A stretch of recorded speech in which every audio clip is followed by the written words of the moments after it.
उसके अलावा अगर इंडिया की तरफ से देखा जाए तो कोई भी बैट्समैन ऐसा नहीं रहा कि इस पिच पर 40-50 रन का कंट्रीब्यूशन दे सके। आप देख लीजिए रोहित शर्मा ने अगर नागपुर टेस्ट मैच को उठा के देख लिए, उसके बाद भी उनके बल्ले से रन नहीं निकाल रहे हैं। आप केएल राहुल और शुभमन गिल के बीच इतनी ज़्यादा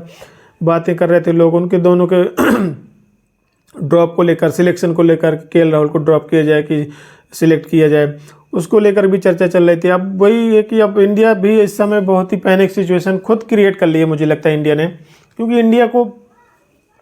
इंडिया में ऐसे मौके पर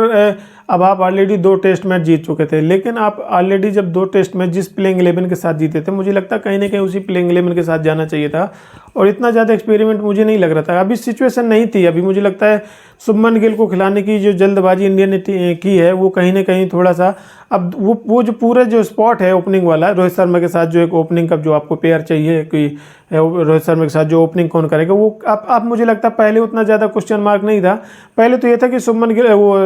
केएल राहुल का फेल्योर हो रहा है, लेकिन ऐसा लग रहा था कि जितना मैच खेलेंगे केएल राहुल, उन सारी गलतियों को एनालाइज करेंगे, उन गलतियों से कहीं ना कहीं उनको कुछ ना कुछ सीख मिलेगी, और उस पर इम्प्रोवाइज करेंगे तो कहीं ना कहीं सुधार होगा उनकी बैट्समैन पे। क्योंकि आपने देखा होगा अभी ठीक है, किसी ना किसी खिलाड़ी का दौर चलता है, बुरा दौर भी चलता है, कभी कभी अच्छा भी चलता है, तो लेकिन उनके अंदर जो क्लास है केएल राहुल के, आपने ऑलरेडी देखा होगा, उन्होंने विदेशों में भी रन बनाए हैं, इंडिया में भी बनाए हैं, डोमेस्टिक आप आईपीएल देख लीजिए कि वर्ल्ड क्लास बैट्समैन है। जिस तरह की उनकी एबिलिटी आपने देखा होगा, माइकल क्लार्क ने भी उनको जिस तरीके से बैक किया है कि अगर उन्होंने माइकल क्लार्क ने भी कहा है कि केएल राहुल के फेयर में कि अगर मैं कैप्टन होता इस सिचुएशन में तो मैं कभी भी केएल राहुल को ड्रॉप नहीं करता, क्योंकि केएल राहुल जिस लेवल का बैट्समैन है, जितना वर्ल्ड क्लास बैट्समैन है, ठीक है उनका फेल्योर चल रहा है, इसमें कोई डाउट नहीं है, लेकिन केएल राहुल एक ऐसे बैट्समैन है, एक ऐसे क्रिकेटर हैं कि उनके अंदर वो एबिलिटी है कि अपने गेम को एनालाइज करना, अपनी जो कमियों को इम्प्रोवाइज करना, वो उनमें एबिलिटी है। कहीं ना कहीं मुझे लग रहा था कि मैच बाय मैच उनके अंदर ये सुधार आता, लेकिन इंडिया मुझे लगता है कहीं ना कहीं बहुत ही जल्दबाजी कर गया है शुभमन गिल को लेकर के, क्योंकि अगर आपको शुभमन गिल को ही आपको ग्रूम करना था तो फिर केएल राहुल को आप नागपुर टेस्ट मैच से ही बिठा देते, या तो फिर नागपुर टेस्ट मैच खिला के आप दिल्ली से सीधे उतार देते, क्योंकि शुभमन गिल को 2 मैच अगर दिल्ली में खेलने को मिल जाते 2 इनिंग, तो कहीं ना कहीं तीसरी टेस्ट मैच में थोड़ा सा उनके लिए आसान होता, क्योंकि आपने डायरेक्ट तीसरी टेस्ट मैच में और ऐसी पिच में उतार दिया ऐसे एकदम यंग बैट्समैन को, जिनका टेस्ट करियर कुछ खास है नहीं अभी। तो कहीं ना कहीं इंडिया के लिए ये भी मुझे लगता है दिमाग में रखना चाहिए था कि एक यंग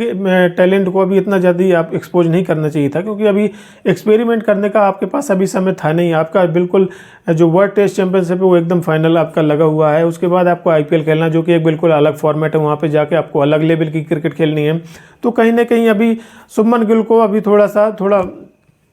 समय देना चाहिए था। हालांकि उनका अभी जो हालिया जो फॉर्म है वो काफ़ी ज़्यादा अच्छा था, उन्होंने टेस्ट और वनडे में बहुत ही शानदार रन बनाए थे, लेकिन ये भी इंडिया को समझना पड़ेगा कि जिस तरीके से इंडिया एक्सपेरिमेंट कर रहा है पिच को लेकर के,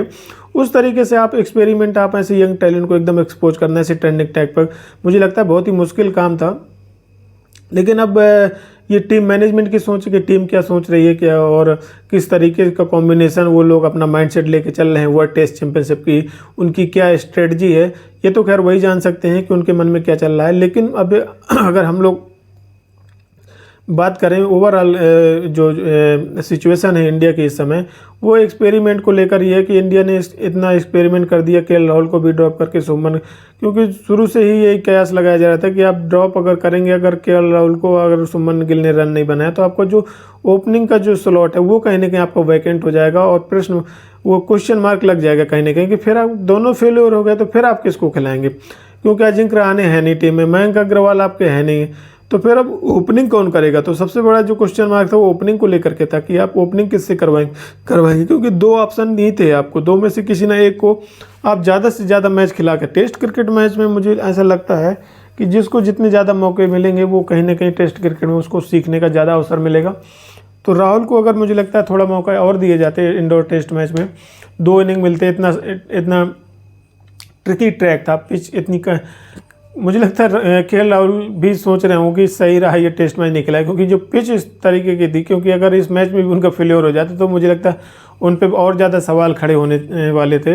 लेकिन ठीक है, जिस तरीके से इंडिया की सोच है वो किस तरीके की सोचते हैं, क्योंकि आगे उनको वर्ल्ड टेस्ट चैंपियनशिप को भी लिहाज में रख के कहीं ना कहीं स्ट्रेटजी बनानी पड़ेगी, और वो अभी से स्ट्रेटजी बनना शुरू हो गई होगी। तो शुभमन गिल ने के बल्ले से भी रन नहीं निकले, हालांकि चेतेश्वर पुजारा की भी बल्ले से रन नहीं निकल रहे थे, लेकिन आज जिस तरीके से उन्होंने अपनी एबिलिटी दिखाई है, जिस तरीके से उन्होंने आज क्रिकेट खेली है, आज वाकई में उन्होंने साबित कर दिया है कि जो वर्ल्ड क्लास की जो क्लास होती है, जो वो एक टेस्ट बैटर की, वो कहीं ना कहीं चेतेश्वर पुजारा में एक अलग ही लेवल की है। तो